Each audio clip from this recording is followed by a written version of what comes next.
Hello hi dear friends, ഇന്നിനെത്തിയിട്ടുള്ളത് നല്ല ടേസ്റ്റിയുടെ ഒരു പഴയകാല വിഭവം ഇടിച്ചക്ക തോരൻ. പൊതുവെ ഈ ഇടിച്ചക്ക തോരനൊക്കെ ഉണ്ടാക്കിയെടുക്കാനായിട്ട് എല്ലാവർക്കും മടിയാണല്ലേ.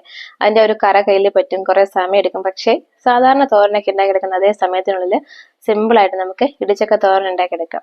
വീഡിയോ ഒന്ന് കണ്ടു നോക്കൂ. റെസിപ്പി ഇഷ്ടമായിട്ടുണ്ടെങ്കിൽ ചാനൽ സബ്സ്ക്രൈബ് ചെയ്യാൻ മറന്നു പോകരുതേ. അപ്പൊ നമുക്ക് വേഗം തന്നെ നമ്മുടെ റെസിപ്പിയിലേക്ക് പോകാം. Keep on watching guys. നല്ല ടേസ്റ്റി ആയിട്ടുള്ള പഴയകാല വിഭവം ഇടിച്ചക്ക തോരൻ വളരെ സിമ്പിൾ ആയിട്ട് നമുക്ക് ഉണ്ടാക്കിയെടുക്കാം. പൊതുവെ ഇടിച്ചക്ക തോരനൊക്കെ ഉണ്ടാക്കാൻ എല്ലാവർക്കും മടിയാണ്, ഭയങ്കര മെനക്കേടാണെന്ന് വിചാരിക്കും. പക്ഷെ സിമ്പിൾ ആയിട്ട് ഉണ്ടാക്കിയെടുക്കാമേ.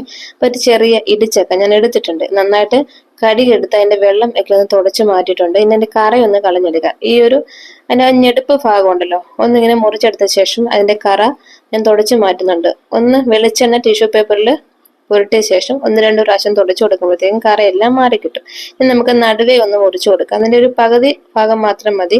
ആ പകുതി ഭാഗത്തിനെ ഇതുപോലെ 2-3 കഷ്ണങ്ങളായിട്ട് മുറിച്ചെടുക്കാം. കണ്ടോ, ഇപ്പൊ എന്റെ കറയെല്ലാം മാറിയിട്ടുണ്ട്. ഒരു കുക്കറിലേക്ക് ഇട്ട് കൊടുത്ത ശേഷം നമുക്കൊരിത്തിരി മഞ്ഞൾപ്പൊടിയും ഉപ്പും കുറച്ച് വെള്ളവും ചേർത്ത് വേവിച്ചെടുക്കണം. ഒരൊറ്റ വിസിൽ കൊടുത്താൽ മതി. 1/2 ടീസ്പൂൺ ഉപ്പ്, 1/2 ടീസ്പൂൺ മഞ്ഞൾപ്പൊടി, 1 ഗ്ലാസ് വെള്ളം. അത് കൂടുതൽ വെള്ളം ചേർത്ത് കൊടുക്കേണ്ട. ഒരുപാട് വെള്ളത്തിൽ വേവിച്ചെടുക്കുമ്പോൾ ഒരു വെള്ളത്തിന്റെ ടേസ്റ്റ് വരും. ജസ്റ്റ് ഒരു വിസിൽ മാത്രം കൊടുത്താൽ മതി. നമുക്ക് തീ കത്തിച്ച ശേഷം നമുക്ക് ഒരു വിസിൽ കൊടുക്കാം. കൂടുതൽ വിസിൽ കൊടുക്കരുത് കേട്ടോ. ഒറ്റ വിസിൽ കൊടുക്കുമ്പോഴത്തേക്കും വേവായിട്ട് വരും. ഇനി നമുക്ക് തേങ്ങ, ഒരു 1.5 മുറി തേങ്ങ, പിന്നെ കുറച്ചേറെ ചെറിയ ഉള്ളി, പിന്നെ കുറച്ച് വെളുത്തുള്ളി, പിന്നെ പച്ചമുളക്, എരിവിന് ആവശ്യത്തിന് 2 പച്ചമുളക് എടുത്തിട്ടുണ്ട്. പിന്നെ കുരുമുളക് ഒരു 1.5 ടീസ്പൂൺ മൊത്തത്തിലുള്ള കുരുമുളക്. ഇത് 2 ബാച്ചായിട്ട് വേണം അരച്ചെടുക്കാനായിട്ട്. മിക്സി നിറയുണ്ട്. അപ്പം നമ്മുടെ ചക്ക കണ്ടോ കറക്റ്റ് വേവായിട്ട് വന്നിട്ടുണ്ട്, വെള്ളം ഒന്നും കുടിച്ചിട്ടില്ല. ഇനി നമുക്കിത് തണുത്ത ശേഷം ഇതിന്റെ പുറമേയുള്ള മുള്ള് ഒന്ന് ചെത്തി മാറ്റാം. ഇത് വേവിച്ചതിന് ശേഷം മുള്ള് ചെത്തി മാറ്റുവാണെങ്കിൽ നമ്മുടെ കൈ ഒന്നും വൃത്തികേടാവത്തില്ല. നമ്മൾ ഈ പച്ചയോട് കൂടി തന്നെ ഈ മുള്ളൊക്കെ മാറ്റിയെടുത്തിട്ടുണ്ട്. കൈ മുഴുവനും കറയായിട്ടൊക്കെ ഭയങ്കര ബുദ്ധിമുട്ടായിരിക്കും, മെനക്കേടായിരിക്കും ഉണ്ടാക്കാനായിട്ട്. ഇനി നമുക്ക് ഇടികല്ലിൽ വെച്ചിട്ട് ഒന്ന് ചതച്ചെടുക്കാം. കണ്ടോ, വളരെ സിമ്പിൾ പരിപാടിയാണ്. സാധാരണ തോരൻ കറി വെക്കുന്ന പോലെ തന്നെ നമുക്ക് ഇടിച്ചക്ക തോരൻ സിമ്പിൾ ആയിട്ട് ഉണ്ടാക്കിയെടുക്കാം. ഇതുപോലെ വേണം ചതച്ചെടുക്കാനായിട്ട്. ഇങ്ങനെ ചതച്ച് കുഴച്ചു എടുക്കരുത് കേട്ടോ, ഇതുപോലെ ചതച്ചെടുക്കണം. അപ്പൊ ഇത്രയും ഉണ്ട്. അപ്പൊ നമുക്ക് ഇനി പെട്ടെന്ന് ഉണ്ടാക്കിയെടുക്കാം. തീ ഒന്ന് കത്തിച്ച ശേഷം ഒരു മൺചട്ടി വെച്ചു കൊടുക്കാം. ഈ നാടൻ വിഭവമൊക്കെ മൺചട്ടിയിൽ ഉണ്ടാക്കുമ്പോൾ ഒരു പ്രത്യേക ടേസ്റ്റ് ആണ്. ഇതിന്റെ പുതിയ ചട്ടിയാണേ. അപ്പൊ നമുക്കിതിലേക്ക് എണ്ണ ചേർത്ത് കൊടുക്കാം. കുറച്ച് വെളിച്ചെണ്ണ കൂടുതൽ ചേർത്ത് കൊടുത്തോളൂ, കാരണം ഇടിച്ചക്ക ആയതുകൊണ്ട് ഉലർന്നു വരാൻ ഇച്ചിരി എണ്ണ വേണം. എണ്ണ നന്നായിട്ടൊന്ന് ചൂടായിട്ട് വരുമ്പോഴത്തേക്കും നമുക്ക് ഇതിലേക്ക് ഒരു 1/2 ടീസ്പൂൺ കടുക് ചേർത്ത് കൊടുക്കാം. കടുക് നന്നായിട്ട് പൊട്ടി വരുമ്പോഴത്തേക്കും സാധാരണ നമ്മുടെ കടുക് വറുക്കൽ സാധനങ്ങളായ കറിവേപ്പില, പിന്നെ നമ്മൾ ഉണക്കമുളക് ഇതെല്ലാം ചേർത്ത് കൊടുത്ത് ഒന്ന് ഇളക്കിയെടുക്കാം. അപ്പൊ ആ ഒരു കറിവേപ്പിലയൊക്കെ നന്നായിട്ടൊന്ന് റോസ്റ്റ് ആയ ശേഷം നമ്മൾ നേരത്തെ ഒതുക്കിയെടുത്ത തേങ്ങയും ഉള്ളിയും എല്ലാം ചേർത്ത് കൊടുക്കാം. ഇനി നമുക്ക് ഇതിലേക്ക് ഒരു 1/2 ടീസ്പൂൺ മഞ്ഞൾപ്പൊടിയും കളറിന് വേണ്ടിയിട്ട് ഇത്തിരി മുളക് പൊടി, നിങ്ങൾക്ക് നല്ല ചുമന്ന കളർ വേണമെങ്കിൽ പച്ചമുളകിന്റെ അളവ് കുറച്ചതിന് ശേഷം മുളക് പൊടി ചേർത്ത് കൊടുക്കാം. എനിക്ക് ഇത്തിരി മുളക് പൊടി മാത്രമേ ചേർക്കുന്ന ഇഷ്ടമുള്ളൂ, അങ്ങനെ വെളുത്തിരിക്കാണ്ടിരിക്കാൻ വേണ്ടി മാത്രം.